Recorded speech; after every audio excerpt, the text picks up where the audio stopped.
1893 साली स्वामी विवेकानंदांनी शिकागो येथे झालेल्या आंतरराष्ट्रीय धर्म परिषदेत केलेल्या ऐतिहासिक भाषणामुळे संपूर्ण जगाचा भारताकडे पाहण्याचा दृष्टिकोन बदलला.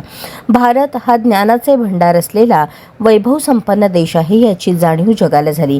याच घटनेतून भारताच्या पुनरुत्थानाची मुहूर्तमेढ रोवली गेली, असे मत श्रीराम जन्मभूमी तीर्थक्षेत्र अयोध्या ट्रस्टचे कोषाध्यक्ष स्वामी गोविंद देवगिरी महाराज यांनी व्यक्त केले.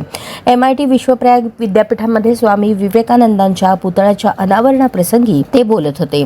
या प्रसंगी माईर्स MIT संस्थेचे विश्वस्त महासचिव, MIT विश्वप्रयाग विद्यापीठाच्या कार्यकारी अध्यक्ष प्राध्यापक स्वाती कराड चाटे, विद्यापीठाचे संस्थापक कुलगुरू प्राध्यापक गोपाळकृष्ण कुलकर्णी, कुलसचिव प्राणेश मुरनाळ, उषा कराड, संचालक strategy and operations Raghavendra M Chate, Siddheshwar देवस्थान पंच कमिटीचे अध्यक्ष धर्मराज काडादी, सिद्धेश्वर सहकारी साखर कारखान्याचे अध्यक्ष पुष्पराज काडादी, महानगरपालिकेचे उपायुक्त आशिष लोकरे, चार्टर्ड अकाउंटंट राज मिणियार, सोलापूर आर्किटेक्चर असोसिएशनचे असीम सिंदगी, कायझर होंडाचे संचालक सुरेंद्र शिरकोळे यांच्यासह मान्यवर उपस्थित होते. आपल्या अध्यक्ष भाषणात MIT समूहाचे संस्थापक अध्यक्ष विश्वधर्मी प्राध्यापक डॉक्टर विश्वनाथ कराड म्हणाले, ग्रामदैवत सिद्धरामेश्वरांच्या भूमीत स्वामी विवेकानंदांचा पुतळा उभारणी हा एक अभूतपूर्व योग आहे.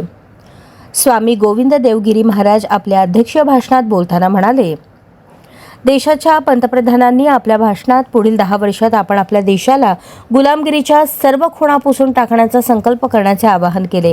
परंतु स्वातंत्र्यानंतर तसे कार्य करण्याची प्रेरणा कोणी दिली असेल तर ती स्वामी विवेकानंदांनी दिली आणि त्या गुलामगिरीच्या खुणा पुसण्याचे काम ज्या प्रकारे MIT मध्ये प्राध्यापक विश्वनाथ कराड यांच्याकडून होत आहे ते पाहून स्तिमित व्हायला होते, असे विचार त्यांनी व्यक्त केले.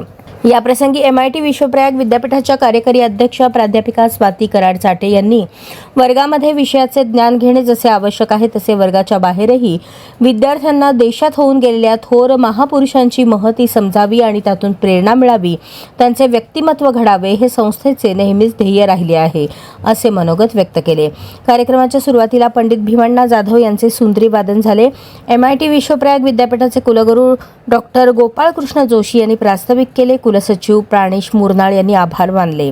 कार्यक्रमात संस्थेचे विश्वस्त पदाधिकारी, विद्यापीठाचे अधिष्ठाता, प्राध्यापक, विद्यार्थी, पालक व नागरिक मोठ्या संख्येने उपस्थित होते.